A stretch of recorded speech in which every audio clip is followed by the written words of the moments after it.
Ireland সিরিজকে সামনে রেখেই বাংলাদেশ 15 সদস্যের টেস্ট স্কোয়াড ঘোষণা করেছে।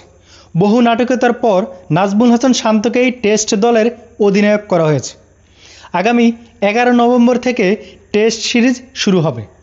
11 নভেম্বর প্রথম টেস্ট এবং 19 নভেম্বর দ্বিতীয় টেস্ট অনুষ্ঠিত হবে।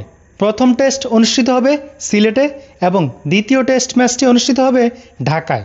আয়ারল্যান্ডের বিপক্ষে 2 টেস্টের মধ্য দিয়ে মুশফিকুর রহিম 100তম টেস্ট ম্যাচ খেলার কৃতিত্ব অর্জন করবে। মুশফিকুর রহিম সহ যারা টেস্ট স্কোয়াডে রয়েছে, নাজমুল হাসান শান্ত অধিনায়ক ও top order batsman, Shadman Islam top order batsman, Mahmudul Hasan Joy top order batsman, Mominul Haque middle order batsman, Mushfiqur Rahim wicket keeper batsman, Liton Kumar Das wicket keeper batsman, Zaker Ali Anik middle order batsman, Mehidy Hasan Miraz bowling allrounder, Taijul Islam spin bowler, Syed Khaled Ahmed fast bowler, Hasan Mahmud fast bowler, Nahid Rana speed master, Ebadot Hossain Chowdhury fast bowler, Hasan Murad spin bowler.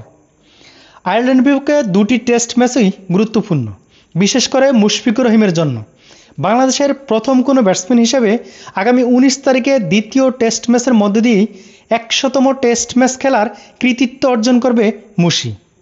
ম্যাচটি জিতে Bangladesh মুশির 100তম test ম্যাচটি স্মরণীয় করে রাখতে চাইবে। ক্রিকেটের সকল update পেতে আমাদের চ্যানেলটি সাবস্ক্রাইব করে রাখুন।